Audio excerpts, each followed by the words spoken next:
최근 벌어진 태국과 캄보디아의 전쟁 뉴스 한 줄에 한국 이름이 등장하는 순간 대한민국 국민이라면 여러 감정이 교차할 것입니다. 누군가의 하늘을 가른 전투기가 우리 손으로 만든 기체라는 사실이 가슴을 세게 두드립니다. 수십 년 동안 설계도와 시험 비행으로 쌓아 올린 기술이 이제는 세계 분쟁의 중심에서도 성능으로 증명되는 장면입니다. 개발국의 이름이 논쟁의 한가운데 서는 일은 쉬운 일이 아닙니다. 그만큼 우리 기술이 전장과 시장 모두에서 기준이 됐다는 뜻이기 때문입니다. 값으로만 따지지 않는 신뢰, 납기와 가동률로 증명된 실력, 그리고 파생형으로 이어지는 확장성까지 오늘 이야기는 한국이 만든 전투 플랫폼이 어떻게 세계의 선택이 되었는지 숫자와 현장으로 확인하는 시간입니다. 그리고 이 전략은 단기간에 숫자로 증명됐습니다. T 계열과 F계열의 누적 생산 대수는 수백 대 규모로 올라섰고 수출 계약 단가는 임무 구성에 따라 수천만 달러 단위에서 형성됐습니다. 해외 외신이 서술한 핵심은 한국이 공격을 지시했다는 주장이 아니라 한국이 만든 플랫폼이 현장에서 어떤 선택을 가능하게 했는지였습니다. 이 질문은 곧바로 필리핀으로 이어졌습니다. 같은 주에 전해진 보도에서 필리핀 국방부는 FA-50PH 성능 개량 계약을 확정했습니다. 규모 약 930억 원, 대상 11대, 기한 2029년이라는 숫자는 정치적 제스처가 아니라 운용 데이터의 결과였습니다. 필리핀은 실전 운용에서 드러난 요구를 그대로 반영해 항속과 지속작전, 네트워크 연합 운용을 강화하는 선택을 했습니다. 이 대비가 만들어내는 긴장은 분명합니다. 한쪽에서는 훈련기 전환 논쟁이 불붙고 다른 한쪽에서는 동일 계열 플랫폼의 성능 개량 수요가 숫자로 늘어납니다. 해외 매체들은 이 간극을 한국 방산의 현실로 정리합니다. 설계 단계에서 임무 확장을 열어두되 운용 단계에서는 고객의 요구와 책임을 분리하는 구조라는 평가입니다. 여기에는 개발비와도 얹힙니다. 초기 T계열 개발, 당시 국산화율을 단계적으로 끌어올리기 위해 비행 제어 소프트웨어와 구조 부품을 국내에서 반복 검증했고 고온다습 환경과 활주로 조건이 다른 해외 기지에서의 가동률 데이터를 축적해 파생형에 반영했습니다. 이 축적이 있었기에 같은 계열이 서로 다른 선택을 동시에 감당할 수 있었습니다. 해외 외신의 문장 사이에서 읽히는 결론은 분명합니다. 무기는 이름으로 정의되지 않고 준비도로 증명된다는 점입니다. 그리고 이 준비도가 높을수록 논쟁은 커지지만 수요도 함께 커집니다. 한국 방산이 지금 서 있는 자리는 바로 그 교차점입니다. 이번 태국과 캄보디아 국경 충돌이 그렇습니다. 로이터와 블룸버그가 같은 날 서로 다른 문장으로 전한 공통신호는 폭격 자체가 아니라 플랫폼의 이름이었습니다. 태국 공군이 투입한 기체가 훈령이 계열이라는 점, 그리고 그 기체가 한국에서 설계되고 양산된 T 계열이라는 사실이었습니다. 전쟁의 윤리와 무기 수출의 책임이 한 프레임 안으로 겹쳐지는 순간이었고 이 프레임은 서울 용산까지 그대로 이어졌습니다. 제한 캄보디아인들의 집회가 전쟁 기념관 앞에서 열렸다는 상징성은 우연이 아닙니다. 해외 외신이 먼저 던진 질문은 하나였습니다. 훈련 플랫폼이 실전 플랫폼으로 전환되는 임계선은 어디에 있는가? 그리고 그 전환을 가능하게 만든 기술적 준비도는 어느 수준인가? 라는 질문이었습니다. 태국 공군이 운용 중인 TOC-PH는 기본 설계 단계에서부터 고기동 공력과 디지털 비행 제어를 전제로 만들어졌고 이 구조는 단순 훈련 임무를 넘어 경량 전투 임무로 확장될 여지를 남겨두었습니다. 기체 최대 속도 마하 1.5급, 내부 임무 컴퓨터와 링크 계열 데이터 교환 능력, 7개 무장 장착점이라는 숫자는 종이 위 성능표가 아니라 실제 운용에서 방향을 결정하는 변수였습니다. 해외 군사 매체들은 태국이 이 여지를 선택한 시점을 주목했습니다. 성탄전야라는 시간표, 국경 인접 바탄방 일대의 표적 성격, 그리고 투하된 유도 폭장의 수량이 공개되자 논쟁은 기술로 이동했습니다. 훈령이라는 호칭이 안전장치가 아니라는 점, 전환이 가능하도록 설계된 플랫폼은 상황에 따라 즉시 성격을 바꿀 수 있다는 점이 데이터로 확인됐기 때문입니다. 이 대목에서 한국방산의 이름이 다시 호출됩니다. 설계와 양산을 맡았던 한국항공우주산업은 초기부터 파생형 전략을 채택해왔고 동일 계열에서 임무 스펙트럼을 확장하는 방식으로 신뢰와 납기를 동시에 관리해왔습니다.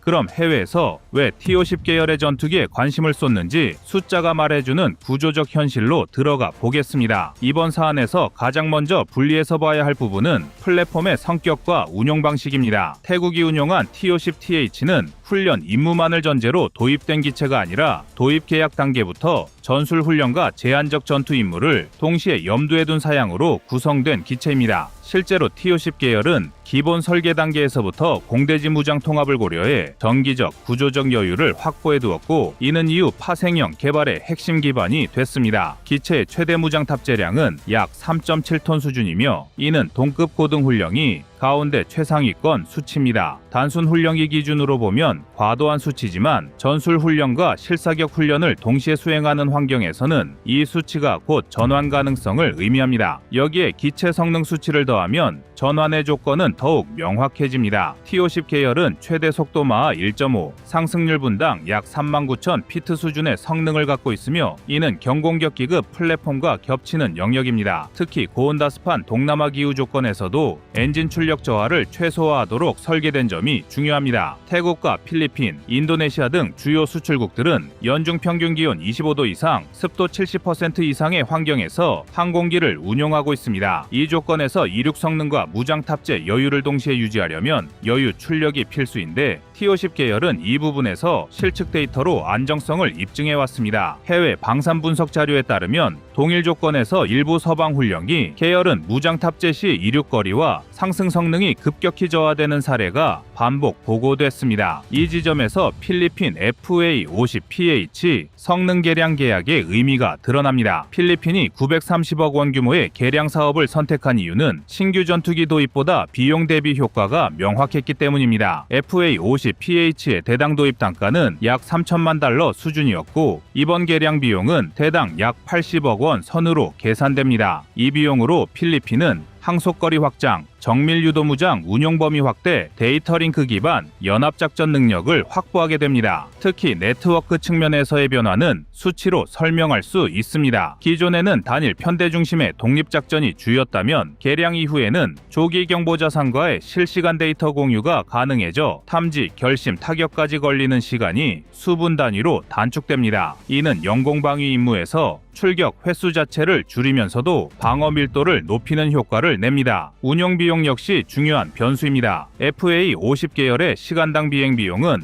약 5,000에서 6,000달러 수준으로 평가되며, 이는 F-16 계열의 절반 이하입니다. 연간 비행 시간이 200시간을 넘는 공군 기준으로 보면 기체 한 대당 연간 수십억 원의 운용비 차이가 발생합니다. 필리핀처럼 국방 예산이 제한된 국가에서는 이 차이가 전력 유지 여부를 결정짓습니다. 실제로 필리핀 공군은 FA-50PH를 도입한 이후 가동률을 평균 70% 이상으로 유지해왔고, 이는 동급 전투기 대비 높은 수치입니다. 이 가동률은 단순 정비 편의성뿐 아니라 부품 공급 체계와 직결됩니다. 한국항공우주산업이 제공하는 PBL 및 후속 군수 지원 체계는 주요 부품의 재고 회전율을 높이고 장기 미납품 리스크를 줄이는 구조로 설계돼 있습니다. 이 구조가 유지되기 때문에 필리핀은 동일 플랫폼에 추가 투자를 결정할 수 있었습니다. 태국 사례로 돌아오면 여기서 확인되는 것은 오남용 여부를 넘어 플랫폼의 성격입니다. T-50TH가 실전에서 사용됐다는 사실 자체가 국제법 위반을 의미하지는 않습니다. 다만 훈련기로 인식되던 플랫폼이 실제 폭장투에 사용되면서 심리적 충격이 커진 것입니다. 해외 군사 전문 매체들은 이 현상을 플랫폼 라벨과 실제 성능 간 괴리에서 비롯된 문제로 분석합니다. T-50 계열은 설계상 훈련기와 경전투기의 경계선에 위치해 있고, 이 경계는 숫자로 명확히 설명됩니다. 최대 작전 반경 약 500km, 무장 탑재량 3톤 이상, 초음속 돌파 능력이라는 세 가지 조건이 동시에 충족되면 명칭과 관계없이 전투 플랫폼으로 인식될 수밖에 없습니다. 이 구조는 오히려 한국 방산의 경쟁력을 드러냅니다. 동급 경전투기 시장에서 경쟁 기종으로 거론되는 기체들은 대체로 기체 가격이 4천만에서 5천만 달러 이상으로 형성돼 있고 운용비도 높습니다. 반면 FA-50 계열은 초기 도입 비용과 개량 비용 비용을 합산해도 여전히 낮은 총소유 비용을 유지합니다. 여기에 파생형 개발 속도까지 고려하면 차이는 더 벌어집니다. FA-50 블록 개량형은 레이더, 항전 장비, 무장 통합을 단계적으로 확장하는 구조를 갖고 있어 기존 기체를 전면 교체하지 않고도 전력 수준을 끌어올릴 수 있습니다. 이는 신규 전투기 도입 시 발생하는 훈련, 정비, 인프라 재구축 비용을 최소화합니다. 개발 비하인드 역시 이 수치를 뒷받침합니다. T-50 계열 개발 과정에서 한국은 비행 제어 소프트웨어와 구조 해석 기술을 자체 축적했고 반복 비행 시험을 통해 극한 기동 영역에서의 안정성을 확보했습니다. 이 과정에서 확보된 데이터는 그대로 FA-50 계열에 반영됐고 파생형 개발 시 추가 시험 비용과 시간을 줄이는 효과를 냈습니다. 결과적으로 같은 플랫폼이 태국에서는 즉각적인 실전 투입이 가능했고 필리핀에서는 장기적인 성능 개량 대상으로 선택됐습니다. 이 상반된 장면은 한국 FA-50 계열 수요가 줄어드는 신호가 아니라 운용 목적에 따라 세분화되고 있다는 신호로 읽힙니다. 전장은 감정으로 흔들리지만 시장은 숫자로 움직입니다. 지금 국제방산 시장에서 FA-50 계열이 다시 계산대 위에 올라가는 이유도 바로 이 숫자들 때문입니다.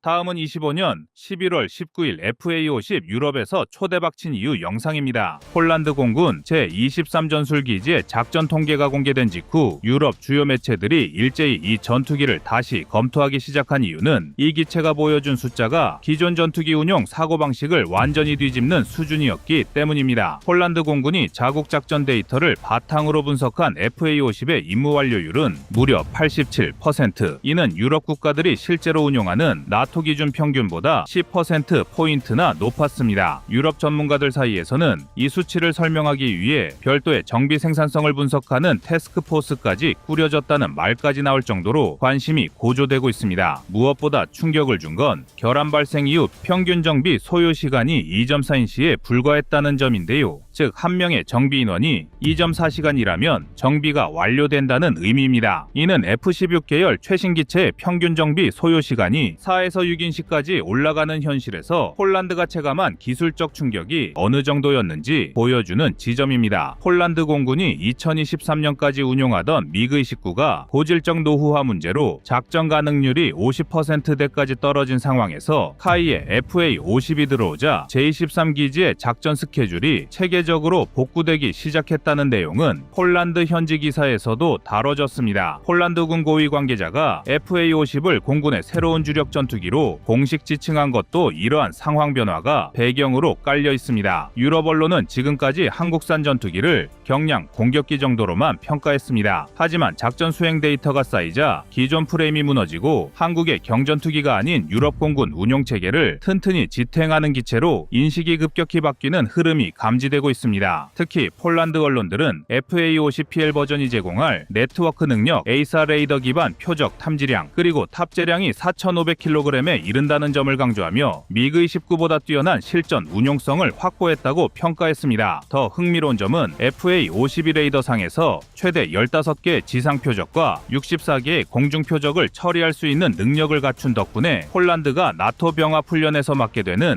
중간급 전술 플랫폼 역할을 안정적으로 소화하고 있다는 분석이 나왔다는 점입니다. 이 점이 외신들에서 놀라워하는 대목입니다. 분명 FA-50은 경전투기인데 성능으로만 보면 중간급 전투기와 비교해도 전혀 꿀리지 않는다는 것입니다. 이렇게 되면 유럽에서 이 역할은 F-16 또는 그와 유사한 서방 기체가 담당해왔지만 정작 정비창 용량 부족과 고비용 구조 때문에 실제 가동률이 기대치에 못 미치는 사례가 많았습니다. 그런데 한국산 플랫폼이 이 공백을 대체하고 있다는 사실이 유럽 전문가들에게 상당한 충격을 준 겁니다. 여기서 시청자들이 가장 흥미를 느끼는 지점은 왜 한국 전투기가 유럽의 기존 체계보다 가동률에서 압도적 우위를 보였는가 하는 대목입니다. 이것은 한국이 지난 20년간 축적한 항공전자 국산화율 향상, 모듈 단위 정비 구조, T-50 계열에서 검증된 조종 훈련 인프라, 그리고 정비 병력의 작업 동선을 최소화하는 설계 기법 같은 방산업계 내부에서만 공유되던 기술적 비밀 덕분입니다. 특히 FA-50 프로그램 초창기부터 검토되어 현장 교체형 전자 모듈은 정비 시간을 줄이기 위해 군산, 연이 공동으로 설계한 한국형 유지보수 체계의 핵심 요소인데 이는 서방의 기존 전투기 제조사가 채택한 구조보다 실제 인건비 절감과 가동률 상승에 훨씬 유리하다는 분석이 나오고 있습니다. 이 때문에 유럽 군사 분석가들이 한국의 FA-50을 경전투기의 틀에 가둬서 볼 수 없는 플랫폼이라고 재평가하는 흐름이 나타났습니다. 이미 동남아, 남미, 중동에 230여 대가 수출돼 축적된 운영 데이터를 폴란드가 실제 나토 체계 안에서 재검증한 셈이기 때문입니다. 한국 입장에서 이번 사례는 단순한 성공이 아니라 유럽조차 풀지 못한 전투기 가동률 문제를 한국의 기술로 해결했다는 점에서 전략적 의미가 큽니다. 특히 폴란드의 대규모군 현대화 계획에서 중요한 공백이었던 미그-29 공백을 한국산 기체가 메웠다는 사실은 앞으로 유럽 시장에서 한국의 입지가 얼마나 더 확장될 수 있는지 가늠하게 하는 장면이 되고 있습니다. 폴란드 제23 전술기지가 FA-50의 가치를 실감하게 된 배경에는 한국이 오랜 기간 쌓아온 기술적 구조가 숨어 있습니다. 이 기체가 87% 임무 완료율이라는 수치를 기록한 이유는 단순한 정비 효율 때문이 아니라 설계 단계에서부터 전투기 운영의 병목을 제거하는 방식이 적용됐기 때문입니다. 폴란드군이 가장 놀랐던 부분은 FA-50의 결함 대응 방식이었습니다. 폴란드 언론에 공개된 정비 데이터에 따르면 기체 상태 점검 과정에서 문제가 발견되면 정비 병력이 바로 전자장비 모듈을 분리해 신품 또는 예비 모듈로 교체하는 구조가 정착돼 있었습니다. 기존 나토 기체가 정비동에서 회로 단위 점검을 거치며 운용 중단 시간이 늘어나는 반면 FA-50은 교체 후 세부 분석 방식이어서 정비 효율이 극대화된 것입니다. 이 방식은 T-50 계열 훈련기를 세계 40개국에 공급하기 위한 초기 설계 단계에서부터 반영된 기술인데 한국 방산업체 내부에서는 오래전부터 공유되던 비공개 개발 자료 내용입니다. 폴란드군이 현장에서 가장 강하게 체감한 어려움은 기존 미그-29의 부품 수급 문제였습니다. 나토 표준으로 가진 장점보다 소련 시절 설계된 전자장비의 노후화가 더 큰 문제였고 실제 가동률은 절반 수준까지 떨어져 공군의 작전 일정이 정상적으로 유지되지 못하는 상황이 지속됐습니다. 이 공백을 FA-50이 메우면서 제23기지의 작전 사이클이 안정됐다는 분석이 현지 매체에서 확인됐습니다. 더 흥미로운 점은 FA-50 PL 버전에 적용될 통신 레이더 자립도가 폴란드가 기존에 보유한 서방 무기 체계보다 빠르게 통합되고 있다는 사실입니다. 한국은 에이사 레이더 국산화율이 높은 수준에 도달해 있어 해외 기체가 통합 과정에서 여러 단계를 거쳐야 하는 것과 달리 즉각적 작전 배치가 가능했습니다. 폴란드가 2022년에 계약한 48대 전량이 계획된 일정 안에서 인도되고 있는 것도 이러한 통합 프로세스의 안정성 덕분입니다. FA-50은 경전투기라는 이름이 붙어 있지만 실제로는 전장 분석 능력이 미들급 전투기와 크게 다르지 않습니다. 그도 그럴 것이 폴란드가 보유한 F-16C 블록 52와 비교해도 실전 임무 범위가 충분히 경쟁력 있는 수준입니다. 더군다나 FA-50의 엔진과 항정 계통은 미국산 검증 플랫폼을 기반으로 하되 한국형 통합 구조를 적용해 비용 대비 성능이 극단적으로 높게 맞춰져 있어 폴란드 국방부가 유지비 절감 효과가 가장 큰 전투기라고 평가한 이유도 이해할 수 있습니다. 유럽군 분석가들이 가장 민감하게 본 부분은 전투기 교체 주기, 정비 인력 확보 난이도, 예비품 가격 같은 실제 운용 비용 항목이었습니다. 유럽 국가들은 지금도 F-35나 유로파이터 같은 대형 플랫폼의 정비 부담으로 가동률 문제가 반복되고 있습니다. 그런데 폴란드에 도입된 FA-50이 이 문제를 정면으로 해결하고 있다는 사실은 유럽 공군 운용 구조 자체를 흔들고 있습니다. 실제로 폴란드가 최근 국방 예산 보고서에서 FA-50을 기반으로 중간급 전투기 전력 복원 계획을 공개한 것도 이러한 변화의 연장선입니다. 유럽 전문가들이 가장 민감하게 반응하는 대목은 FA-50이 단순히 임무 수행률이 높기 때문이 아니라 이 기체를 중심으로 폴란드의 전체 항공 전력이 재편성되고 있다는 점입니다. 특히 폴란드군 내부에서는 FA-50 운용 이후 전술 훈련 방식 자체가 바뀌고 있다는 내용이 비공식적으로 언급되고 있습니다. FA-50은 기체의 반응 속도와 항전 장비의 안정성이 높아 기종 전환 훈련 기간이 줄어들었고 이 덕분에 폴란드 조종사들의 연간실 비행 시간이 상승했습니다. 이는 기존 미그-29 운용 시대에는 상상하기 어려웠던 변화를 의미하며 폴란드 공군의 조종 자원 관리 방식 자체가 한국산 전투기에 맞춰 재설계되는 흐름이 감지된다는 점에서 더 큰 의미를 갖습니다. 지금 폴란드에서 벌어지는 변화는 한국 전투기가 유럽 군사 지형을 뒤흔드는 장면입니다. 유럽 각국 관계자들이 FA-50을 직접 보려고 폴란드 기지에 찾아가는 모습은 F-16 전성기 이후 30년 동안 거의 없던 일입니다. 이 흐름의 중심에 한국산 전투기가 있다는 사실만으로도 한국 항공산업의 위상이 완전히 달라졌다는 점이 드러납니다. FA-50이 보여준 가동률 87%는 단순히 높은 수치를 넘어 나토 동부 전선의 공중 대응력을 떠받치는 실질적 전력으로 작동하기 시작했습니다. 폴란드가 추진하는 현대화 2030에서 FA-50이 독립전술 플랫폼으로 편성된 것은 한국 전투기가 나토 전략 구조에 공식 진입했다는 뜻입니다. 무엇보다 이 전투기가 수출되면 해당 국가는 최소 20년 이상 한국과 정비, 훈련, 부품 체계를 공유하게 됩니다. 즉, 한국이 유럽 군사 생태계의 일부가 되는 구조적 변화가 시작된 겁니다. 이제 FA-50은 경전투기라는 이름을 넘어 유럽 전투기 시장의 질서를 새로 쓰는 촉매가 됐습니다. 그리고 이 흐름은 곧 KF-21과 한국 항공산업 전체의 확장으로 이어질 출발점입니다. 한국 기술이 세계 무대에서 새 기준이 되고 있다는 사실을 폴란드의 변화가 증명하고 있습니다.